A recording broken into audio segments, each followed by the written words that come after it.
Homeschool is honestly the greatest thing we've ever done. But apparently I'm a cockroach and he's a mosquito. You just did sideways lines. I didn't know where. And I have my own shop with my own patterns. Check out Honey Goat Crochet. Hi, I'm Maddie. And I'm Ella. We are homeschoolers. We met through a homeschool platform called Recess, where we found our passion for learning and podcasting. Exactly. Come join us on our journey of self-directed learning as we dive into all the things about recess on our Recess Rundown Podcast. And we will hopefully see you there. Hello, everyone, and welcome back to another episode of the Recess Rundown. Today, we have another recessian on our show. Let's welcome Paisley. She's a homeschooler that has her own crochet business, and she loves taking on new projects. Thank you so much for being with us, Paisley. You're welcome. Thank you for having me. I'm super excited. Yeah. So, homeschooling. What is it like to homeschool for you? I get a lot of opportunities for new things. I get to choose projects that I pick on my own. And there's a lot more advantages to it. So, I know I just said this, but you do get to choose your own projects. You get to choose your own school, like courses and school works. Homeschool is honestly the greatest thing we've ever done. That's really cool. We're talking about the good sides. Is there anything that you find challenging as a homeschooler? So, challenging as a homeschooler, wow.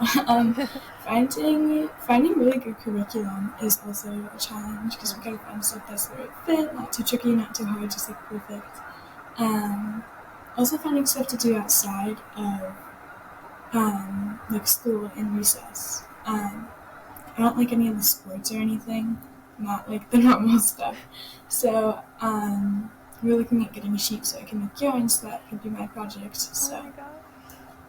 it's a lot tricky and hard to find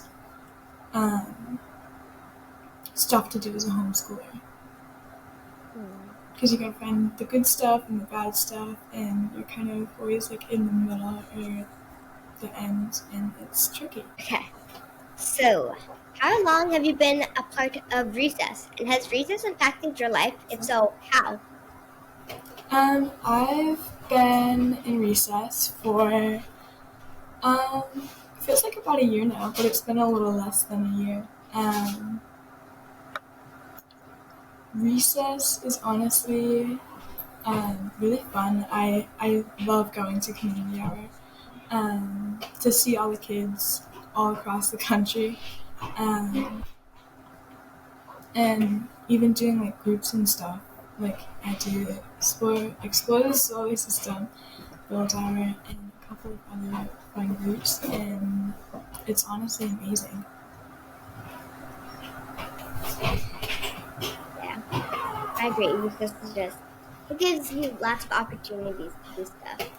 Yeah, it gives like a bunch of fun opportunities, really exciting, and you get to do a lot more too.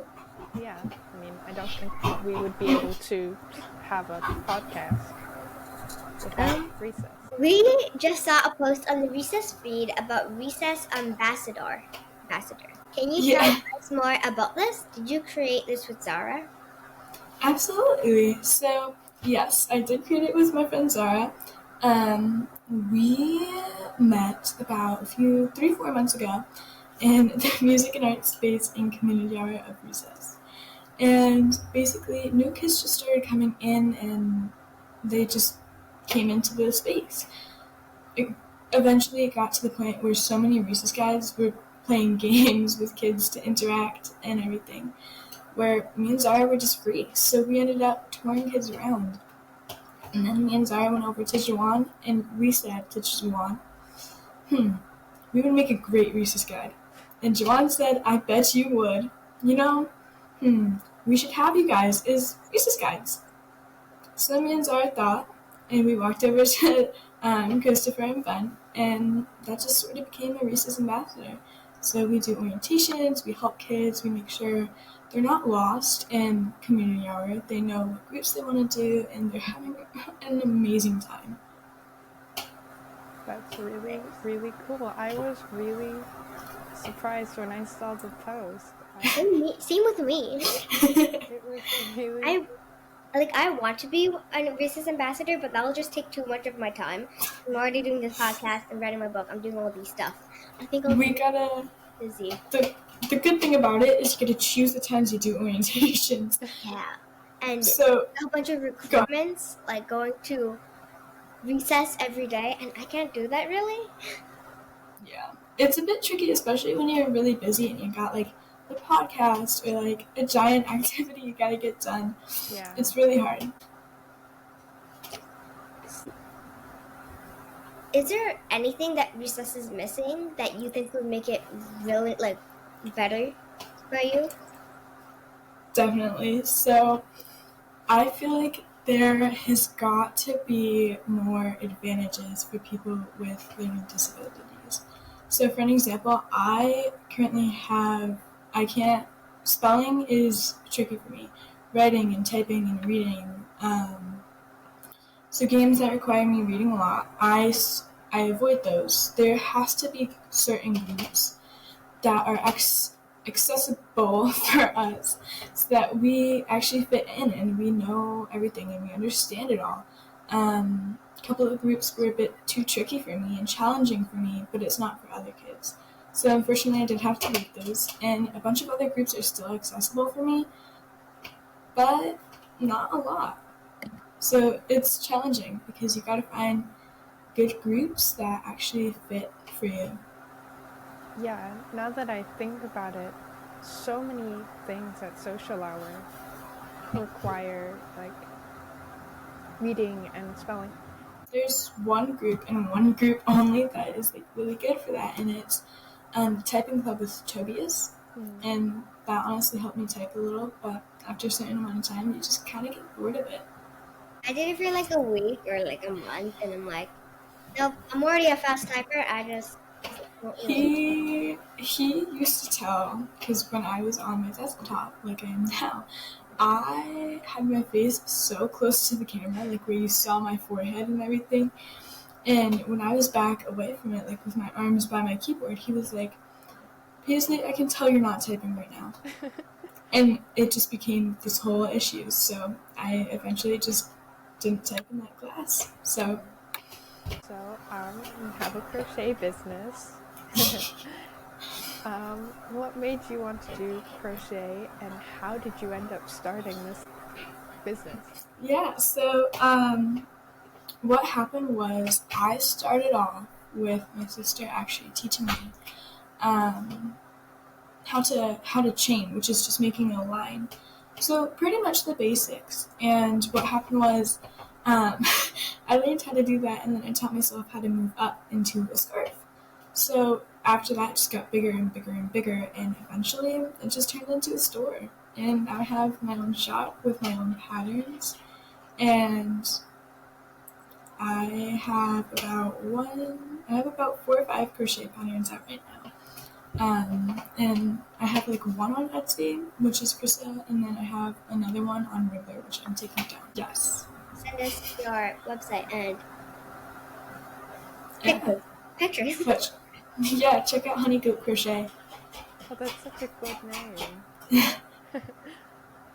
Okay, so I'd never heard of 4-H, and I looked it up, and for everyone who doesn't know, it's a youth development organization whose mission is engaging youth to reach their fullest potential. Can you tell us more about this organization, and is this place where you start new projects, and can you tell us a little bit more about the projects that you've done there? It's an organization. So basically, I think we've laid out that it is an organization. So it's not a spot where kids just drive there and it's a giant club and literally anyone goes into the same exact club. people sign up for clubs. There's a sign up week and a sign up day.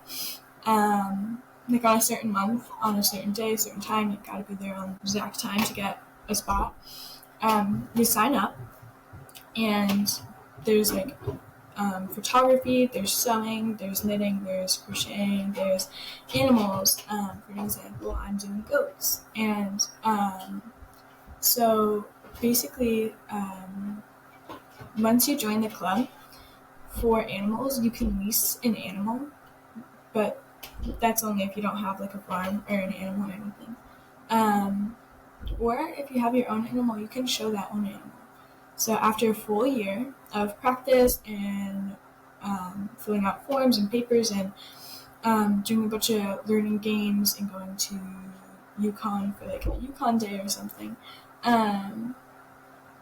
you are able to show at a fair.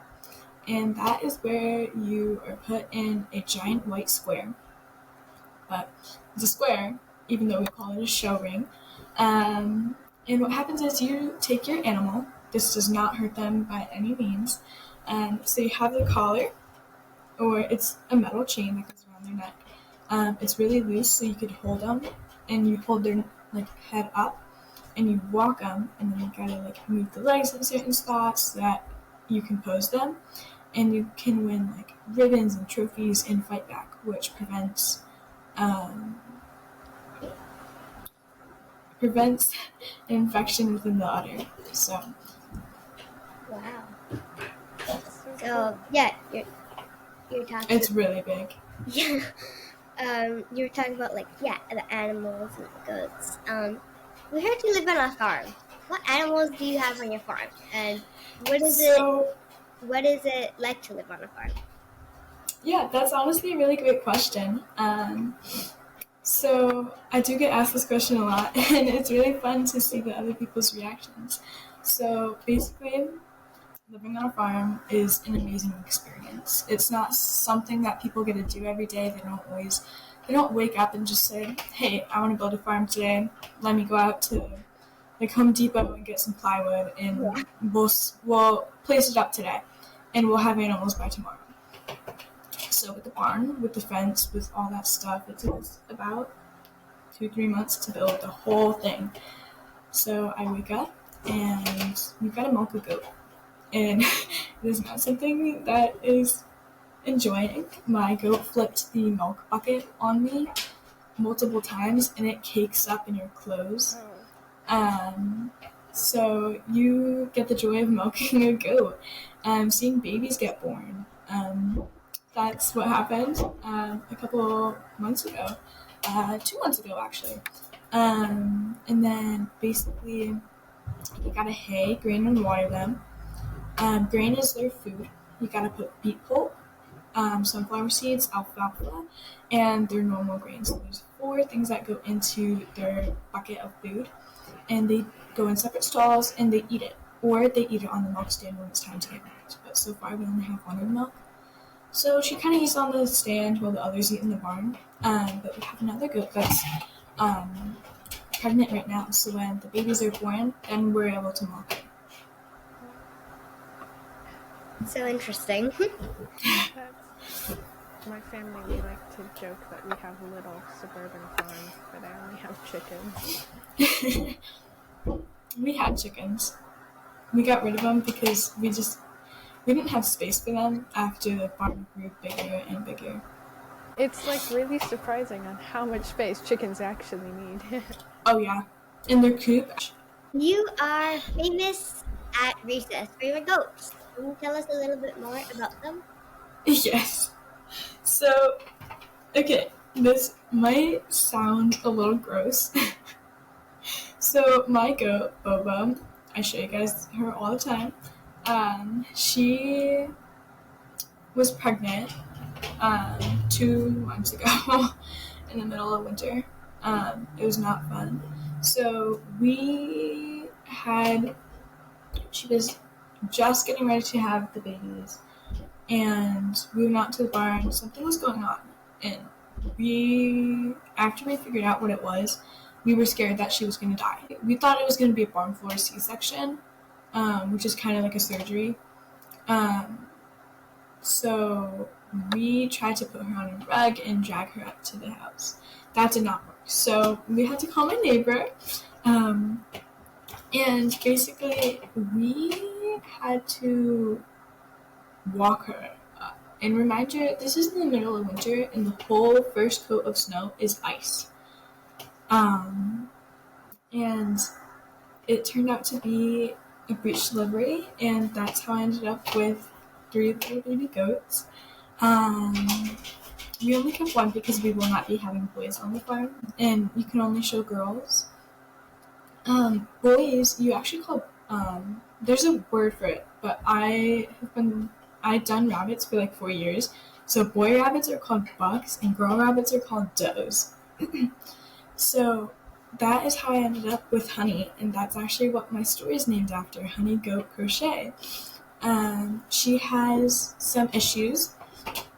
She has a severe underbite, which is where her bottom jaw sticks out farther, and her nose kind of got pushed in, so it's like her is here, and like it's like right here.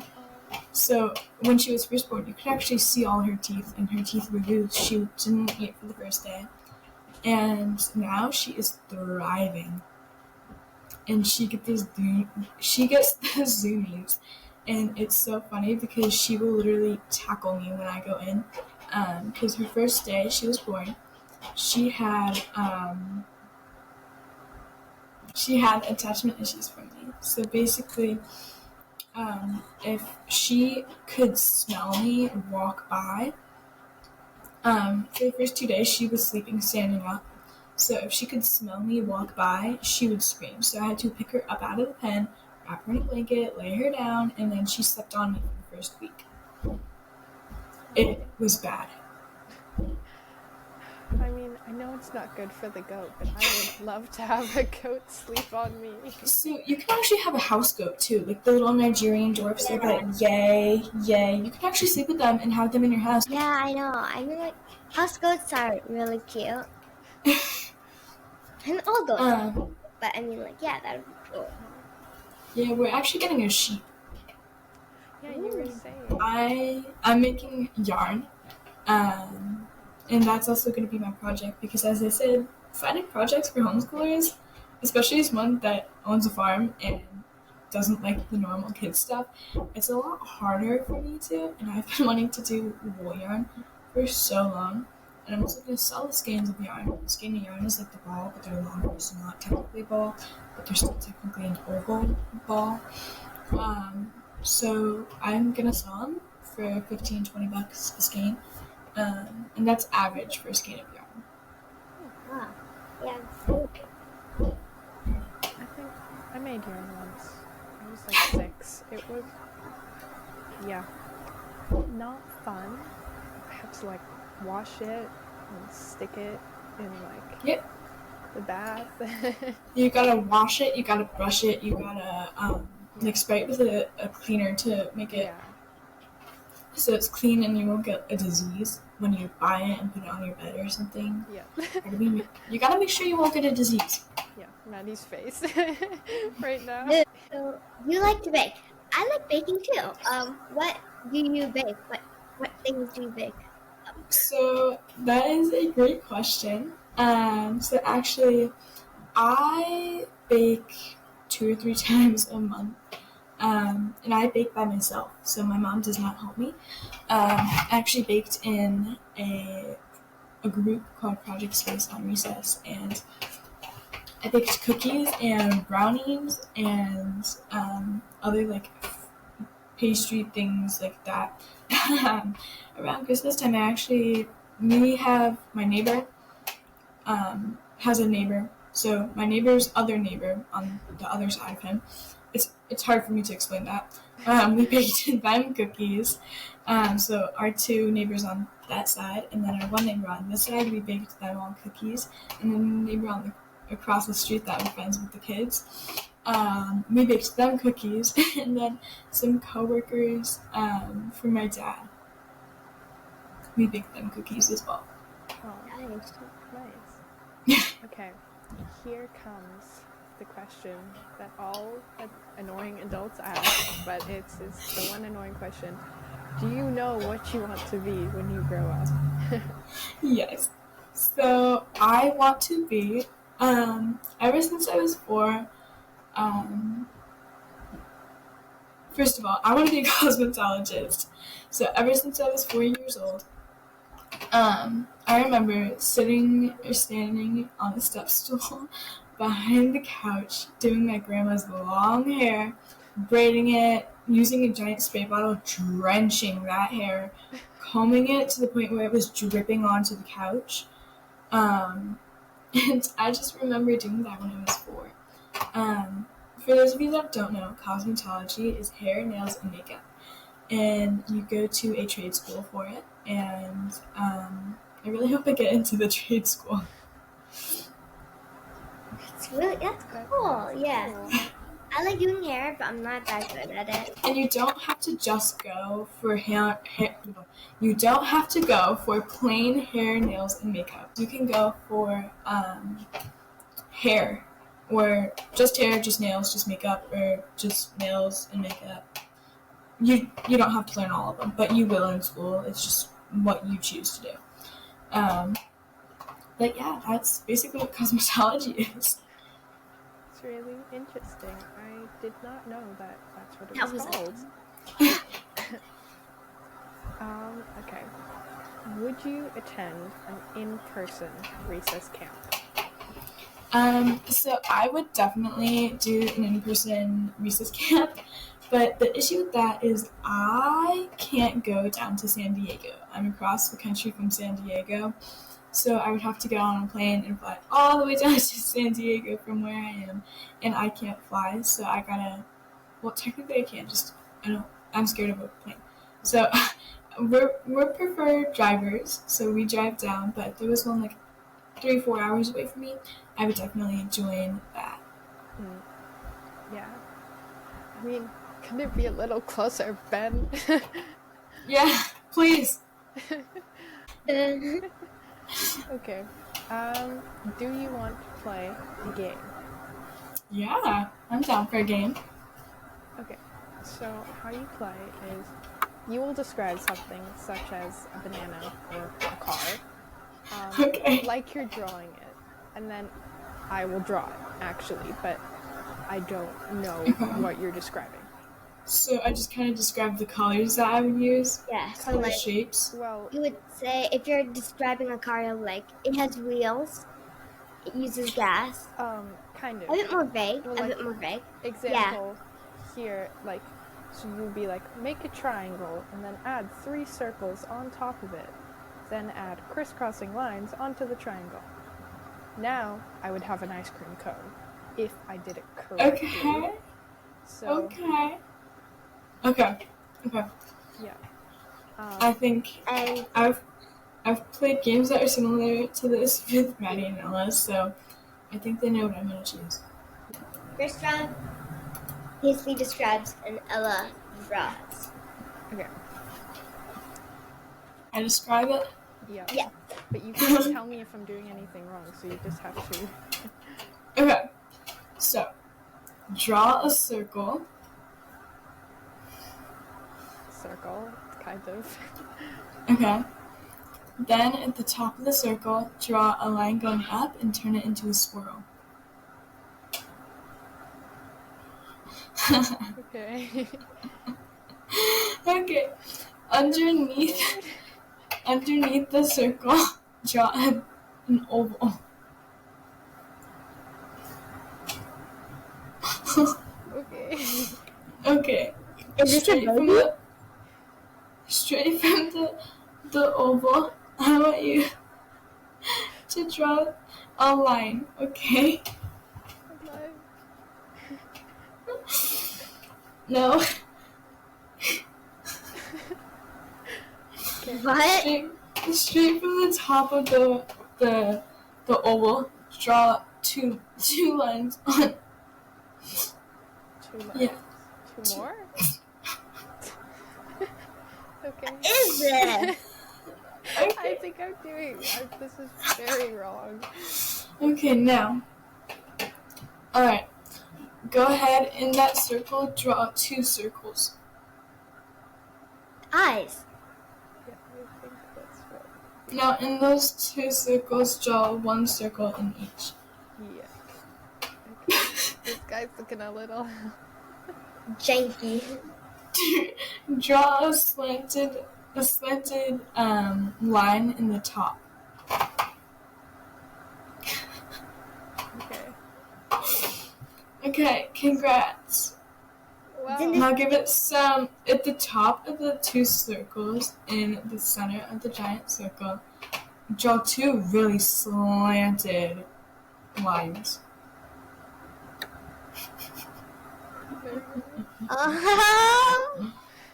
Okay, congrats. And Okay, so that slanted line in the, can I tell you what it is? Yeah. And where they're supposed to go? Sure. Yep. Okay, so that slanted line is supposed to be a mouth. In the circle. The one center line at the bottom was supposed to be a leg. And then when I said at the top of the oval, they're at the bottom, so those were supposed to be arms. Oh no. It was supposed to be Grinch. Grinch? Oh. Yeah. Oh. The evil eyebrows. Oh, I'm sorry. Okay. It's so funny. Okay. Okay. This one is- I will draw. We'll do one more. Oh, my Grinch is still here. How do I? You're Spider Grinch. Yeah. Okay. Okay. I'm thinking. Okay, draw like a kind of oval. No. What just happened? My drawing disappeared. Okay. Add a line, like 2 lines in the middle.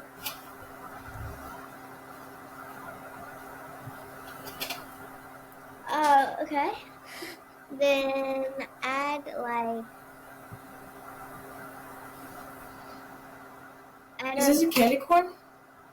A what? Candy corn? No.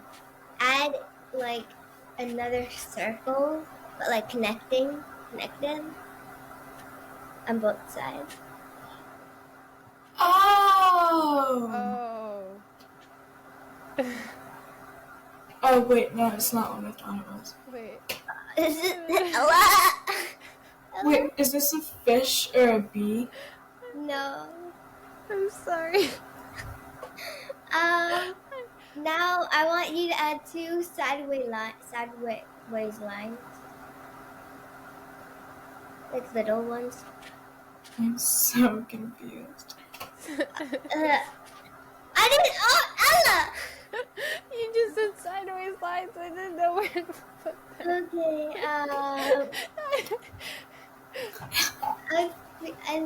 I guess that's it. Oh. What is it supposed to be? A butterfly. Oh. Oh! Ella. This is very hard. She said sideways lines. Yeah. That makes sense. I made sideways because this whole drawing was sideways. Oh yes. Okay. That's the end, I guess. So, last episode we had Leo's question. Go watch it if you haven't. Haven't watched it? Check it out. Where do you live and what is your favorite food? So that's a question for me? Yeah, this is Leo's question. Okay, so I live in Connecticut. I have 3 favorite foods. I'm going to name all 3. My mom makes homemade Italian chicken. It is phenomenal. Oh my gosh. It's yeah. hard. And then my mom just made yesterday homemade chicken nuggets. Those I also haven't. And I have this one favorite food. It is chicken and biscuits. I'm sensing a theme here. Chicken. Biscuits Okay, so funny thing about me, I eat meat every single day. Yeah, same. But I eat it for like almost every meal. except breakfast, unless I cook beef ramen. And I do have ramen and mac and cheese for breakfast. Don't judge me on that. I mean. Okay, if you were to create a question for us to ask the next guest on our show, what would it be? Okay. What is your favorite movie or your favorite TV show? You could choose like whichever one. And what are you gonna be for Halloween? Ooh, I know what I'm gonna be. That's a good question. Well, what do you want to be? I have a younger cousin. He's a couple years younger than me. I think he's like 10. Yeah. No, he's turning 11 because we're 2 years ago. Yeah. So basically, I call him Baby Mosquito because when we were playing in the snow, a mosquito blended in with his snow pants. And mosquitoes don't show up in winter, but like I had a photo of a mosquito and it blended with his snow pants. So now I call him Baby Mosquito, and I sent him the photo of a mosquito, and then now he calls me Cockroach for no reason. So apparently I'm a cockroach and he's a mosquito. Okay. Nice.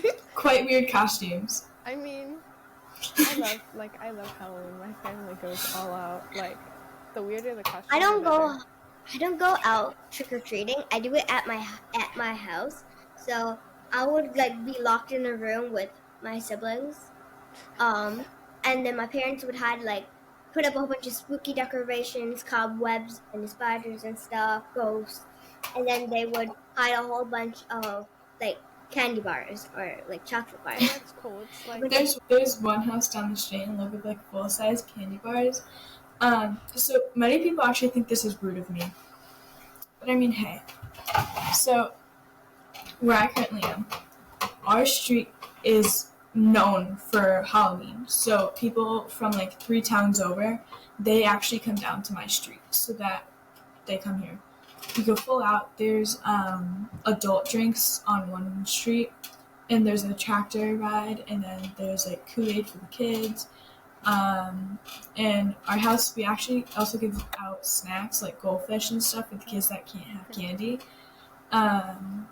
And basically they give out full bars, and we actually, as I said, people honestly find this rude of me and my family, but sometimes if there's like not a lot of kids, we actually go trick-or-treating twice.